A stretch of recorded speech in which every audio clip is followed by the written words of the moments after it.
So John, we're here at Starks Park where the final touches are being put to the new playing surface. I wonder if you could start by telling us how smooth has the process been of installing the new surface, and have you been able to meet those projected timescales?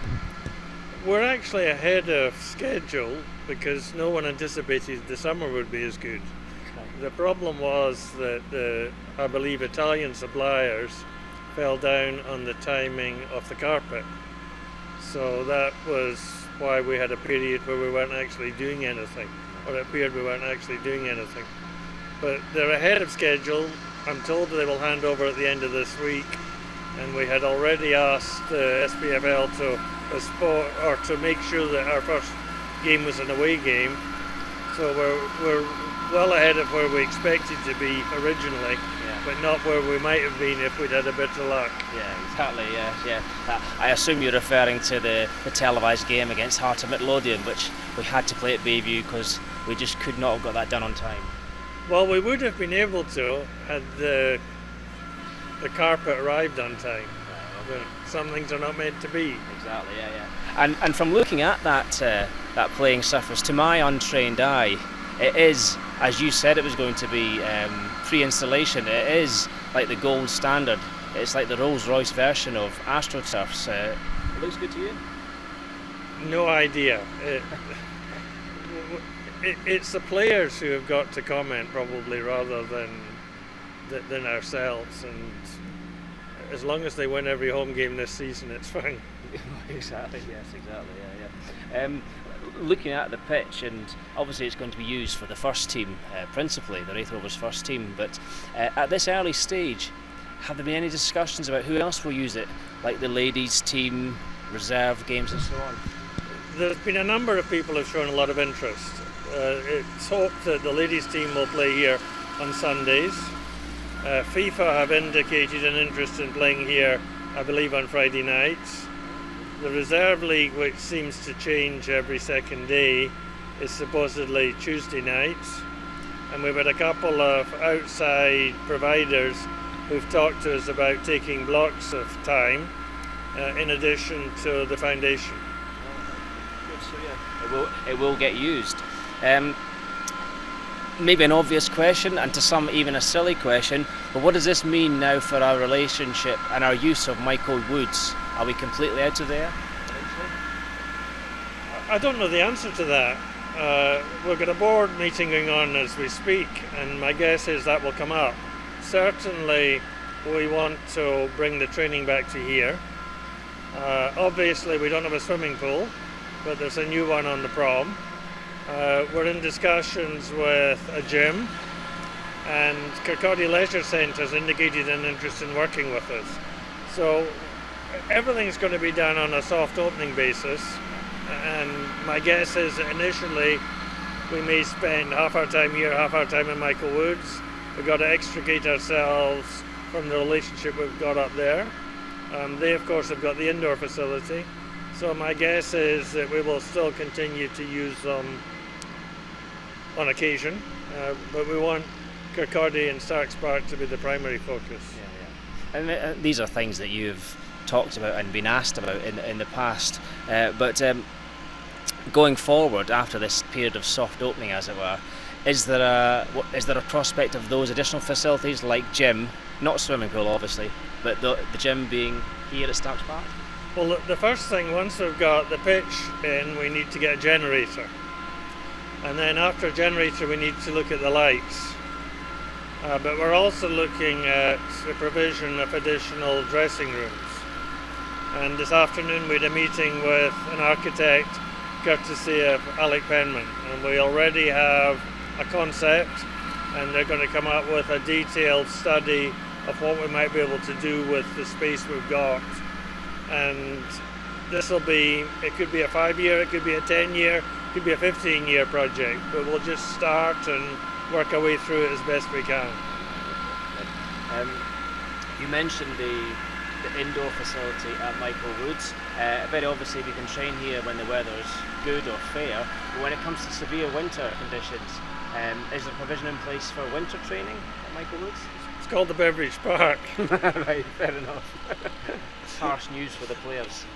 I'm sure they'll. If they've got to play it, I mean, we'll be sensible about it. Yeah, exactly. Yeah, it has been thought about. One thing did occur to me. You know, obviously we've been training in public at Michael Woods now since Grant Murray was the manager. So we've been training in the public eye, and from before that as well. Now that we're moving training back to Starks Park, do you feel there's any sort of loss of community engagement with the team not being visibly training in front of the public every day? I don't think so.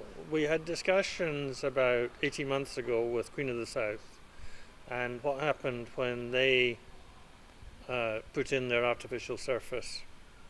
And they started to get people coming down to the ground and people staying at the ground. So what we're going to have to do is to look at how we can open the facilities so that people can come and watch some of their training here. Mm-hmm. We need to talk to the safety officer, but I don't see that sort of being an issue. Now, you may well find that the management team say, well, that's better because there's some things we don't want people to see. Yeah, exactly, yeah. There's been times when things have been seen that maybe shouldn't have been seen. And there's been times when team sheets have been released in advance of games, exactly, because people have been able to see what's been happening on a Friday. Yes, exactly, yeah. You talked about community use and wider use of the playing surface and the facilities here at Starks Park. If you had to put a time frame on when it could be opened up to wider use, now you mentioned earlier there was a 5 or 10 year plan possibly, but have you put a firm time scale on when the public can start playing football here with their friends? We're already discussing with certain groups or people about the possibility of special games here. I would hope that probably next spring. The issue that we've got to wrestle with is floodlighting, mm-hmm, and the cost of floodlighting. Yeah. So it may be that this winter is just a little bit too soon for evenings, but I'd certainly hope from the spring and all through the summer next year that we could get maximum use out of it. Mm-hmm. And part of the wider plan is, and you mentioned on and off camera about the plans for the railway stand. You had a meeting with architects today, I believe. Did anything, or what came out of that you can reveal to us exclusively? It's going to cost a lot of money. Fair enough. But what we're looking at is essentially a rebuild of the railway stand as opposed to the K-Tech stand. The possibility of putting new dressing rooms in at a ground level and having the function suites up above. There's a feeling that going forward we need to be able to provide hospitality with the option of not having to leave the warmth of the hospitality suite to watch the game. Mm-hmm. So the current proposal has limited seating, but what would be a very big function area, and we will get a detailed plan for the ground. We'll go through a consultation period. We've already asked you today on what you're going to need for RaithTV. We've obviously got issues with the control room, which we need to move if we're going to widen the pitch at a later stage. And we need to look at where, if anywhere, we could put in safe standing. Right, okay, so that's weird. That was my next question. Yeah, could we see safe standing on that side of the pitch, railway stand side, or indeed the other side of the pitch? And it's a possibility, isn't it? I think that we want to have standing. If you'd asked me 3 months ago, I'd have said some in the railway stand. Based on the current plan, it's more likely to be in front of the main stand, but that'll be a later phase, and possibly in the south stand, and then eventually the north stand. The next question is about just the financing. The financial figures that are raised when you talk about ground development in general terms are usually the type of thing that has you spitting out your bovril and that sort of thing. are we like to see any movement on these further ground improvements soon, or timescale? In terms of things like the safe standing, changing that to corporate media. Okay, the first thing we got to do is to pay for what we've got. We hope to have that done by the end of July, but then we've got to get the VAT back.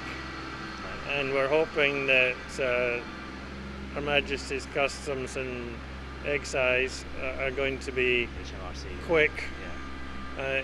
and that will enable us to go on to get the generator and to do a couple of other things in terms of meeting our safety certificate.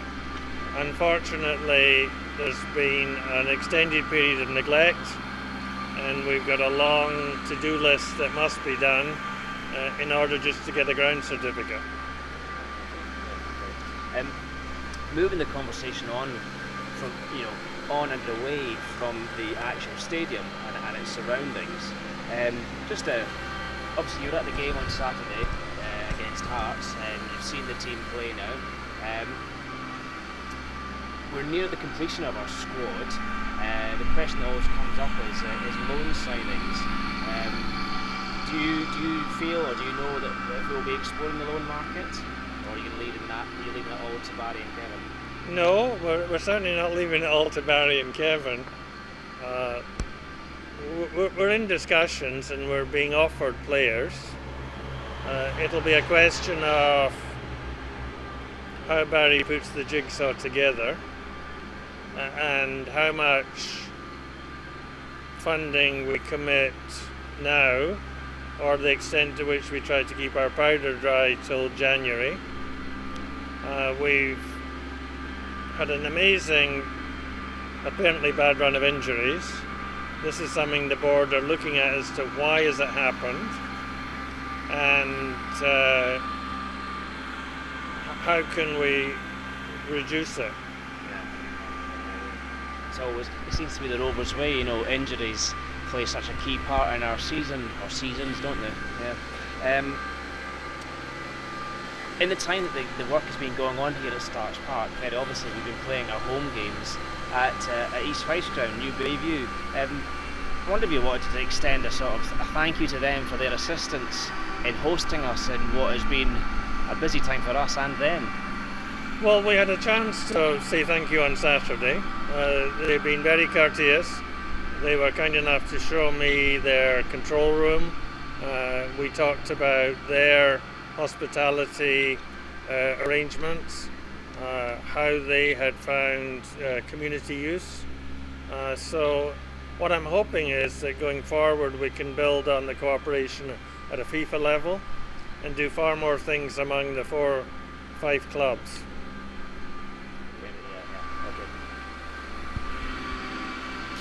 Talking again about the supporters and the support they give to the club and the team, season ticket sales have reached 800, just over 800 I'm told. How important is it to you that the supporters show that support for the team by getting season tickets in? Our key performance indicator is the number of people we get at every game, and that's really the way I measure success. We're in the entertainment business. It's great that people support us at the beginning of the season by committing to come to effectively every home game, but at the same time we want as many as we can get on a walk-in basis. We also want as many away supporters as we can get, because that really is what will determine where we end up over the long term, which is our fan base. Historically, it's been getting older. If you look around at our fans and you look around at the fans of other clubs, we seem to have a lower percentage of ladies. We're hoping that with Raith ladies being here we can start to reverse that trend. But really we want to be up there, because that will determine how long it takes us to get back to the Premier League. Exactly, yeah. With a club of this size, it's the efforts of everyone pulling together that guarantee or that helps us to get the success that we want. And then recently we've been talking a lot about the volunteer input that comes in from the fan base and the community. We had a volunteer recruitment event last week, and we got some good people coming forward with some good enthusiasm.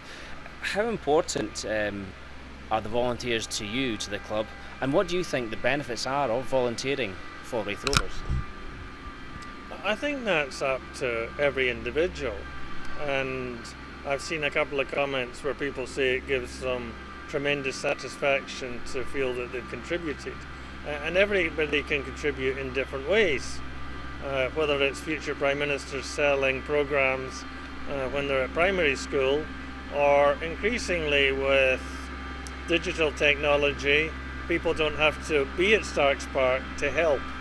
And this is one of the things that we've already been talking about tonight, is how can we use the cloud, how can we use other software and techniques, because every job I've been in, I've been told that I don't communicate enough. And this is just something you can never communicate enough. And that is the way to bring more commitment to the club, to bring more people here, to be able to get the audience for RaithTV up, to be able to get the sponsors up, and there's an insatiable thirst for knowledge about the local team, and we've got to try and fill it. Exactly. Yeah. Well, John, time's getting on. The man in his tractor on the pitch needs to get away. You need to get back to the board meeting, which you've very generously stepped out of to speak to us. So for the meantime, thanks, and we'll speak to you soon. Thank you very much.